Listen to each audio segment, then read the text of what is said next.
in a way, you have got to treat organic and biodynamic and conventional wines the same when you're judging them, in that you're looking for quality, you're looking for intensity of flavour, you're looking for character, you're looking for balance. All those same criteria apply.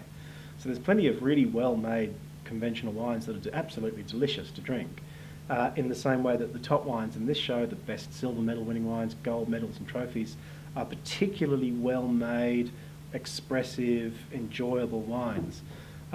Having said that, I think that in really well-made organic and biodynamic wines, you get a distinctive flavour of where they're from that is kind of naturally comes through from the ground and the air of where the grapes are grown into the bottle, if the winemaker is good at his or her job. And you get this kind of clarity and precision. Like, for example, the top Riesling that we gave the trophy to, all the judges just kept going on about how that wine had purity and line and definition and all those, wanky wine words that wine judges use, but it just had this pristine quality to it. And so that's what you're looking for in well-made wines, whether they're organic, biodynamic or conventional. This is the 4th year I've been judging it, but also the show's been going for 5 years. The overall standard is definitely improving. I think we're not coming across as many outrageously faulty, you wouldn't even want to put them in your mouth kind of wines as we were maybe even 2 years ago. So I think the general standard is improving. I think that's partly because the people who've been making wine organically for a long time are kind of smartening up their act. You've also got established winemakers who are well known for making good wine already, who are converting to organic, so you've got that factor in as well. So the general standard has definitely improved. On the whole, what you find in the organic wine show is that the same weaknesses and strengths are the same weaknesses and strengths you'll find in any conventional show.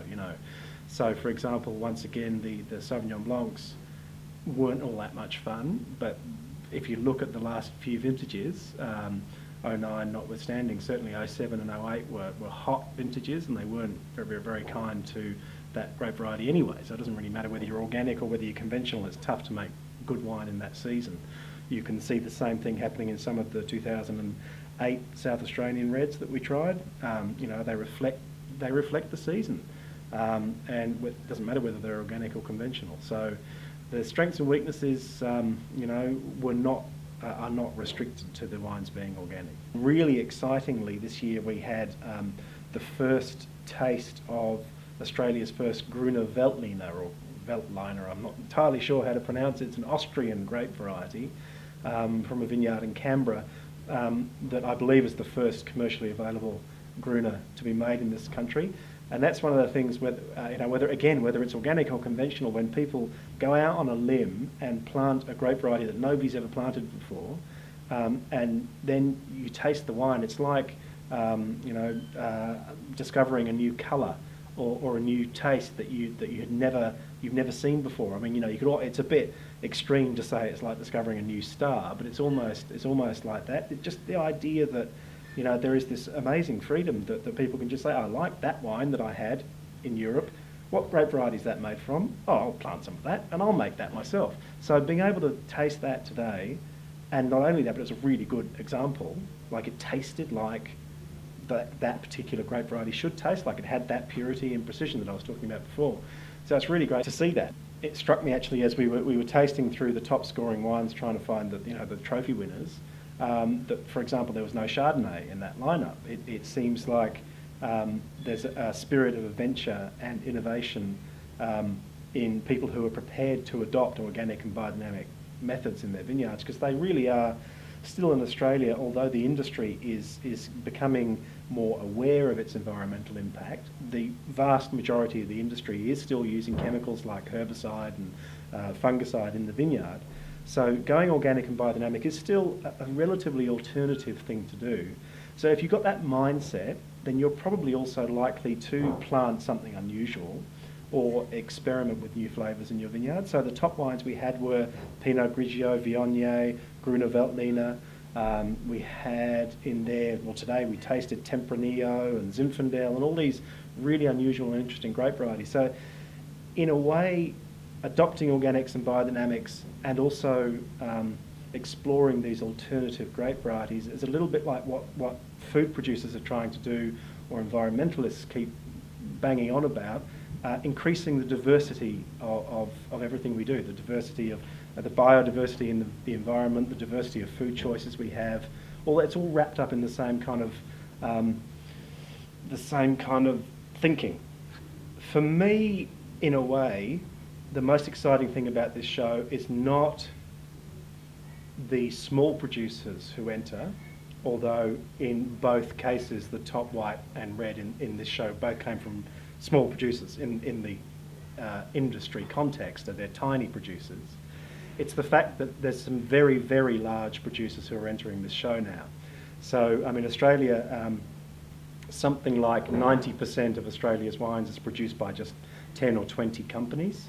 They're the household brands, they're the ones that you can buy at the supermarket, liquor store, and they absolutely dominate the industry. Now, some of those producers have entered wines into this show, and I think that's really the most important development in organics in Australia. The fact that a Yalumba or an Angove, who are absolute everyday drive-through bottle shop standards that everybody knows and drinks, are converting or buying certified organic fruit, that's the really important development. Because in a lot of places in Australia, particularly up on the Murray, which is facing, as we are all aware, environmental degradation, and everybody up there is thinking there's got to be a better way. There's got to be a better way to do this.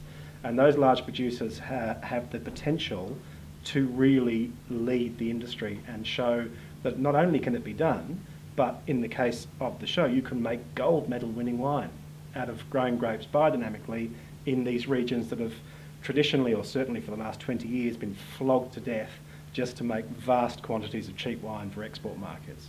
So that's where the industry, I think, has the potential to head. I mean, you know, a few years ago, one of the leading organic grape growers and winemakers, David Brewer, whose wine won the top red of the show this year, said, you know, when the industry launched its vision to be the most profitable wine producer in the world by the year 2025, and that was its goal, he went on record to say, well, that's not a goal.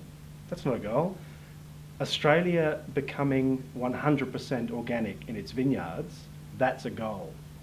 And by tasting these beautiful wines that these larger producers are making from certified organic vineyards, you kind of think, well, is that so unachievable? Is there actually a possibility for them, if not all, then certainly the majority of Australia's grapes to be grown in a certified organic way? I mean, you actually begin to think, well, maybe it is possible, you know, and that's a really kind of, it actually makes you sit back and go, wow, that's huge. I think it's worth mentioning that the top red is also a no preservative added wine. So even though it's 2 years old and had no sulfur dioxide added during any stage of the winemaking process, which is a perfectly normal and legal and acceptable thing to do in winemaking, even organic winemaking, most organic wines that you drink will have a little bit of sulfur dioxide as a preservative in them. This wine still managed to get the trophy for best red of the show, as well as the trophy for the best preservative-free or best no added preservative wine. And I think that's a real vindication or it's a real a demonstration that you can make really top quality wines without preservatives. People just need to be aware that those wines need to be treated almost like cheese. You've got to keep them cool. You've got to, not put them on top of your fridge in a wine rack or anything like that.